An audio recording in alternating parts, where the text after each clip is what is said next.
இந்த நேரத்துல அமித்ஷா வந்து ஒரு பெரிய வியூகத்தை செஞ்சு முடிச்சிருப்பாரு. தமிழ்நாட்டில் நேரடியாகவோ மறைமுகமாகவோ என்டிஏ கூட்டணி ஆட்சிக்கு வருவதற்கான வாய்ப்பு அதிகமாகும்.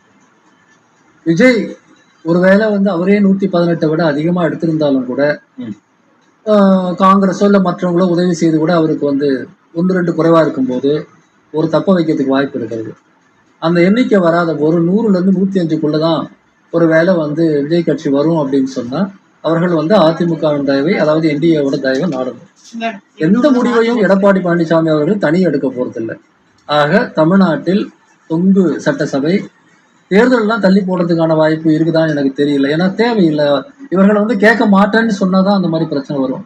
இப்ப வந்து இன்னைக்கு வந்து விஜய் வந்து எனக்கு வந்து போதுமான அளவுக்கு நம்பர் வரல, அதனால நான் வந்து ஆட்சி அமைக்க போறதில்லைன்னு முடிவு பண்ண முடியாது. ஈவன் சட்டப்படியே கூட வந்து சிங்கிள் லார்ஜஸ்ட் பார்ட்டி தான் முதல்ல கிளைம் பண்ண முடியும். அவங்க கிளைம் பண்ணுவாங்க. ஆக அவங்க கிளைம் பண்ணி அதன் பிறகு வந்து மோஸ்ட் ப்ராபப்ளி அதிமுக என்டிஏ வந்து அதற்கு ஆதரவு கொடுக்கும். அப்படிதான் இங்க ஆட்சி அமைவதற்கான வாய்ப்பு நிறைய இருக்கு. ஆஸ் ஆஃப் நவ் அடுத்த 2 மணி நேரத்துல நிலைமை தலைகீழா மாறினா நான் சொல்றது நம்ம வாபஸ் தான் வாங்கிக்கிறோம். இருக்கிற நிலையில இருந்து நான் சொல்றேன். எனவே தமிழ்நாட்டில் என்டிஏ ஆட்சி அமைகிறது என்பதைத்தான் நாம் புரிந்து கொள்ள வேண்டும். இது எல்லாம் சிம்பிள் இன்டர்பிரேஷன். இதுதான் ரியாலிட்டி. ஊழல் சக்தின்னு சொன்ன அதிமுகவோட திருப்பி கூட்டணியை உருவாக்கி ஒரு ஆட்சி அமைத்து முதலமைச்சர் இல்லை என்று அன்பார்ச்சுனேட்லி தமிழ்நாட்டு மக்கள் முடிவு பண்ணியிருக்காங்கன்னு தோணுது. நான் காலையில இருந்து ஒரு வரலாற்று சம்பவத்தை நினைச்சிட்டு இருந்தேன். அதை தான் வந்து ஐயா அவர்கள் அழகா சொன்னார். அந்த பேட்டில் ஆஃப் பிளாஸில வந்து அந்த அன்னைக்கு வந்து கிழக்கிந்திய கம்பெனியுடைய ராபர்ட் கிளைவுக்கு வந்து அந்த வெற்றி வருவதற்கு காரணமாக இருந்தது ஒரு பெரிய துரோகம் தான். கிழக்கிந்திய கம்பெனி முதலில் வெற்றி கொண்ட 2 இடங்கள் மெட்ராஸும் கல்கட்டாவும். மேற்கிந்திய கம்பெனி இந்தியாவை கைப்பற்றுவதற்கு கடைசியாக வெற்றி பெற்றிருக்கக்கூடிய இடம் அதே மெட்ராஸும் கல்கட்டாவும். இதுதான் வரலாறு. மேற்கிந்திய கம்பெனினா யாருன்னு உங்களுக்கு புரியும். குஜராத்தும் அதான் மேற்கிந்தியா இல்லையா? எனவே இந்தியாவின் மேற்கிந்திய கம்பெனி வெற்றி பெற்றது. வெற்றி பெற வேண்டும் அவங்க நினைச்ச 2 இடம் அதே மெட்ராஸும் கல்கட்டாவும் தான்.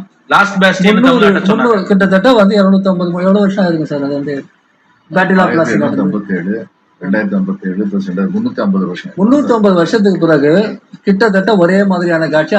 அப்போ கிழக்கிந்திய கம்பெனி முதலில் இந்த மெட்ராஸையும் கல்கட்டாவை ஜெயிச்ச பிறகுதான் ஒட்டுமொத்த இந்தியாவும் ஜெயிக்குது. இந்த மேற்கிந்திய கம்பெனி இந்தியா முழுக்க ஜெயிச்சுட்டு கிட்டத்தட்ட அவர்கள் வெற்றி பெறணும்னு நினைச்ச 2 இடம் மெட்ராஸும் கல்கட்டாவும். இன்னைக்கு வந்து அது கிட்டத்தட்ட ஹிஸ்டரி வந்து ரிப்பீட் ஆகல. இது ரிப்பீட் கூட சொல்ல முடியாது. அதை பத்தி நம்ம மக்கள் மத்தியில் விட்டுருவோம். மக்கள் தேர்ந்தெடுத்திருக்கிறார்கள் ஒருவரை. அவர் வந்து எப்படி நடந்துக்கணுங்கிறது அவருக்கு ஒரு வரலாறு, ஒரு வாய்ப்பு கொடுத்துருக்கு. அந்த வாய்ப்பை அவர் எப்படி பயன்படுத்திக்கிறாரு அப்படிங்கறத அகைன் மேற்கிந்திய கம்பெனி கையில தான் அது இருக்கு. எனவே மேற்கிந்திய கம்பெனியினுடைய ஆட்சி தமிழ்நாட்டுக்கு வந்திருக்கிறதா தான் நான் நினைக்கிறேன். இது எல்லாம் சிம்பிள் இன்டர்பிரேஷன் சார். ரியாலிட்டிங்கிறது அதுதான். தொடர்ந்து பேசுவோம். ஒரு சிறிய இடைவெளிக்கு பிறகு சிறப்பு விவாதம்.